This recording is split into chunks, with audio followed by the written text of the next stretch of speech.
subscribe my YouTube channel Sahaj Bodh. Like, share and subscribe.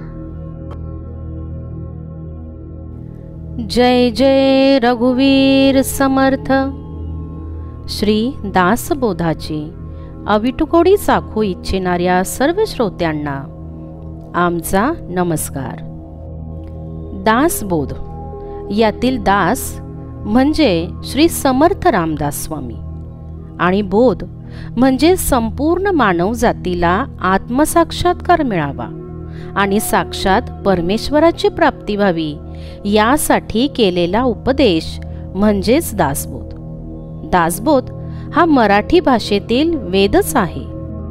सर्व श्रोत्यांनी पूर्ण चित्त एकवटून ध्यानस्थ बसून डोळे मिटून शांतपणे दासबोधातील ओव्यांचा आस्वाद घ्यावा ही नम्र विनंती. जय श्रीराम. आता वंदो कवीश्वर जे शब्द सृष्टीचे ईश्वर, ना तरी हे परमेश्वर वेदावतारी.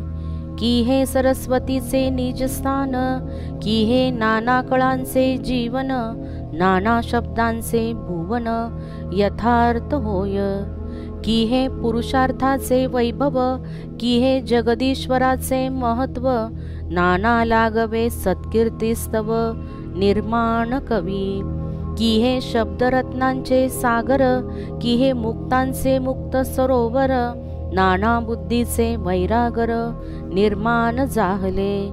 अध्यात्म ग्रंथाची खाणी, की हे बोलके चिंतामणी, नाना कामधेनूंची दुबनी बोळली श्रोतयांसी. शब्द सृष्टीचे ईश्वर किंवा वेदरूपी परमेश्वर अशा कवीश्वरांना आता मी नमस्कार करतो.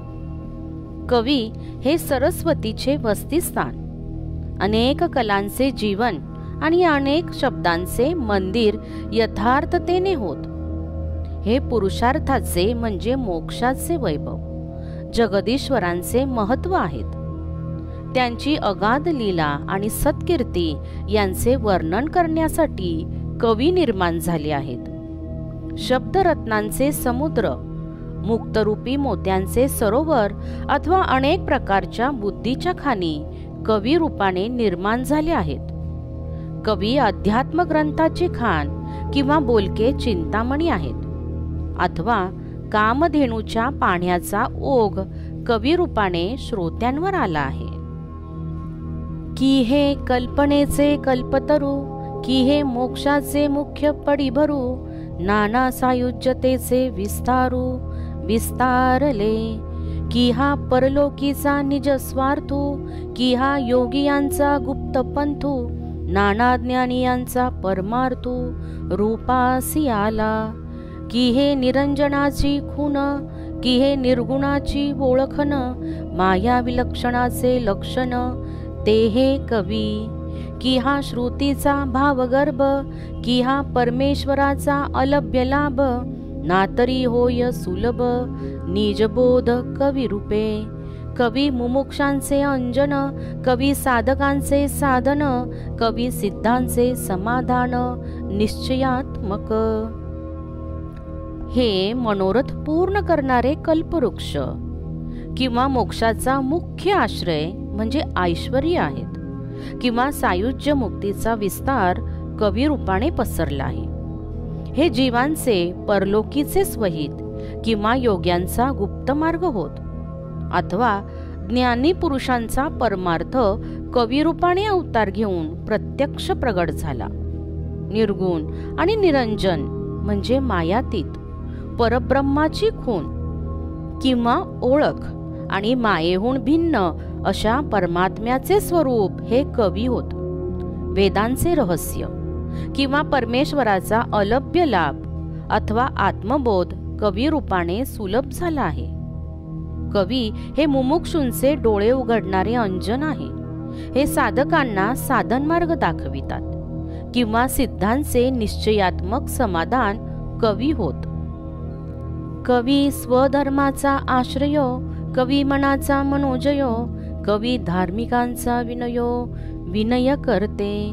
कवी वैराग्याचे संरक्षण, कवी भक्तांचे भूषण. नाना स्वधर्म रक्षण, ते हे कवी. कवी प्रेमळांची प्रेमळ स्थिती, कवी ध्यानस्थांची ध्यानमूर्ती. कवी उपासकांची वाढकीर्ती विस्तारली. नाना साधनांचे मूळ, कवी नाना प्रयत्नांचे फळ. नाना कार्यसिद्धी केवळ, कवीचे निप्रसादे. आधी कवीचा वाग्विलास, तरी मग श्रवणी तुंबळे रस. कवीचे निमती प्रकाश, कवित्वास होय. कवी हे स्वधर्माची जागृती ठेवणारे असल्यामुळे स्वधर्माचा आश्रय, मनोजयाचा मार्ग मनाला दाखविणारे, धार्मिकांचा विनय सांगून तो इतरत्र वाढविणारे असे हे कवी होत. कवी हे वैराग्याचे संरक्षण करतात आणि भक्तांचे भूषण आहेत. अथवा स्वधर्माचे रक्षण हे कवीमुळेच होत असते. प्रेमळांची प्रेमळ स्थिती, ध्यान धरणाऱ्यांची ध्यानमूर्ती किंवा उपासकांची महत्कीर्ती कवी ह्या जगात विस्तारतात. अनेक साधनांचे बीज आणि अनेक प्रयत्नांचे फळ कवी वर्णित असल्यामुळे कवींच्या प्रसादाच्या योगानेच मोठमोठी कार्ये सिद्ध होतात. अगोदर कवीचा वाग्विलास म्हणजे उत्तम उत्तम काव्य सुरू झाले म्हणजे श्रोत्यांचे कर्ण विविध रसस्वादाने तृप्त होतात. जुन्या आणि श्रेष्ठ कवींच्या काव्यांमुळे काव्य करण्याचे ज्ञान नवीन कवींना होत असते. कवी व्युत्पन्नाची योग्यता, कवी सामर्थ्यवंतांची सत्ता, कवी विचक्षणाची कुशलता नाना प्रकारे. कवी कवित्वाचा प्रबंध, कवी नाना धाटी मुद्रा छंद. कवी गद्यपद्य भेदाभेद पदप्रास करते. विद्वानांची योग्यता, सामर्थ्यवंतांची सत्ता आणि चतुर पुरुषांचे कौशल्यही कवी अनेक प्रकारे वर्णन करतात. कवित्वाचे नानाविध प्रकार, अनेक प्रकारच्या चाली, रचना, वृत्ते, गद्य पद्य आदिक भेद, पदप्रास इत्यादिकांचे जनक हे कवीच होत.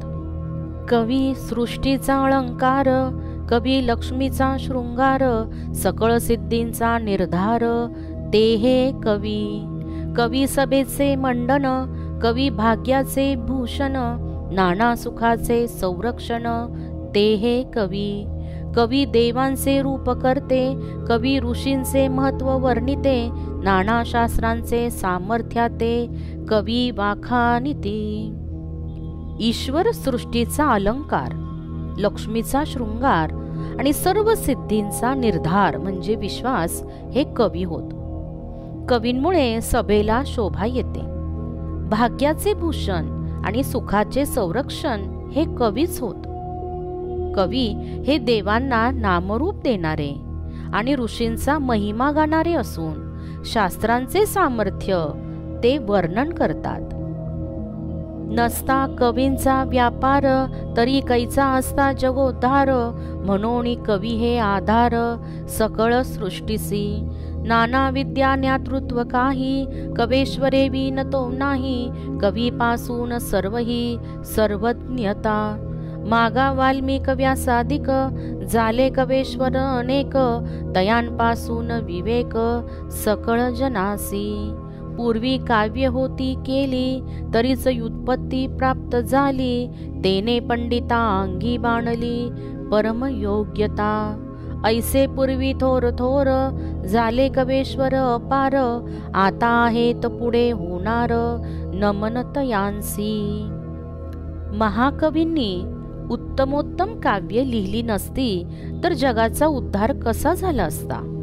म्हणून कवी हे साऱ्या सृष्टीला आधारभूत आहेत. अनेक विद्या आणि ज्ञान कवीश्वरां वाचून प्राप्त होणार नाही. सर्व विषयांचे ज्ञान कवीपासूनच होते. पूर्वी व्यास, वाल्मिक यांसारखे अनेक मोठमोठे कवी झाले. त्यांच्यापासून सर्व जनांना विवेकाची प्राप्ती झाली. मोठमोठ्या कवींनी पूर्वी महाकाव्य करून ठेवली होती. म्हणूनच पंडितांना व्युत्पत्ती प्राप्त होऊन त्यांची योग्यता फार वाढली. असो, असे पूर्वी मोठमोठे असंख्य कवीश्वर होऊन गेले, हल्ली आहेत आणि पुढे देखील होतील. त्या सर्वांना माझा नमस्कार असो. नाना चातुर्याच्या मूर्ती की हे साक्षात बृहस्पती, वेदश्रुती बोलो म्हणती ज्यांच्या मुखे. परोपकारा कारणे नाना निश्चय अनुवादने, सेखी बोलिले पूर्णपणे संशयातीत. की हे अमृताचे मेघ वोळले, की हे नवरसांचे ओघ लोटले, नाना सुखाचे उचंबळले सरोवर हे. की हे विवेकनिधीची भांडारे, प्रगट झाली मनुष्याकारे, नाना वस्तूचे विचारे कोंदाटले हे. की हे आदिशक्तीचे ठेवणे, नाना पदार्थास आणियुने, लाधले पूर्व संचिताच्या गुणे विश्वजनांसी. कवी हे चातुर्याच्या मूर्ती किंवा साक्षात बृहस्पतीच होत. वेदश्रुती सुद्धा यांच्याच मुखाने आपण प्रगट व्हावे असे म्हणतात. केवळ परोपकारासाठीच यांनी अनेक निश्चयांचे स्पष्टीकरण केले आहे आणि शेवटी पूर्णपणे निस्संदेह सिद्धांत सांगितले आहेत. कवी रूपाने जगावर अमृताने भरलेले मेघच वृष्टी करीत आहेत, किंवा हे नवरसांचे प्रवाह वाहत चालले आहेत, किंवा त्यांच्या रूपाने सुखाचे सरोवर उचंबळले आहे. कवी हे मनुष्य रूपाने विवेकाच्या ठेव्याचे खजिनेच प्रगट झाले आहेत, अथवा जणू काही ब्रह्मविचाराने हे भरलेले आहेत. हे कवीश्वर म्हणजे आदिशक्तीचे, आदिशक्ती म्हणजे मूळ माया, तिचे ठेवणे, ठेवणीच्या बहुमोलाचा जिन्नस इतक्या योग्यतेचे आहेत की इतर पदार्थ त्यांच्या पुढे तुच्छ आहेत. सर्व लोकांची पुण्याई मोठी म्हणून त्यांना ह्या कवींचा लाभ होतो.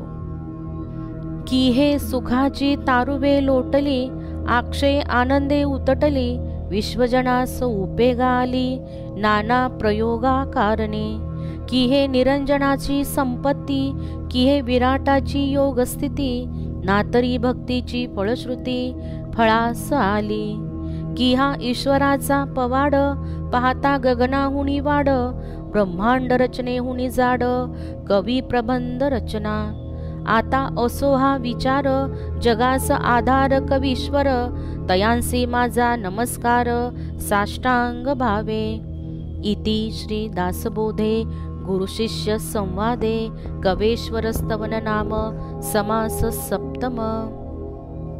कवी हे जणू ब्रह्मसुखाची जहाजेच अखंड आनंदाने भरून वाहत आली असून अनेक प्रकारांनी सर्व लोकांच्या उपयोगी पडत आहेत. कवी हे निरंजन ब्रह्माची संपत्ती आणि विराट पुरुषाची योगस्थिती असून भक्तीची फलश्रुतीच कवी रूपाने फळास आली आहे. कवी म्हणजे आकाशापेक्षाही मोठा असा ईश्वराचा पराक्रमच होय. महाकवींची काव्यरचना ईश्वराच्या ब्रह्मांड रचनेपेक्षाही श्रेष्ठ आहे. आता हे वर्णन पुरे. सर्व जगास आधारभूत अशा कवीश्वरांना मी साष्टांग भावाने नमस्कार करतो. येथपर्यंत दशक 1 आणि समास 7 समाप्त झाला आहे. या समासामध्ये कवीश्वरांचे स्तवन आहे. यापुढील व्हिडिओत आपण दशक 1 आणि समास 8 पाहणार आहोत. जय जय रघुवीर समर्थ.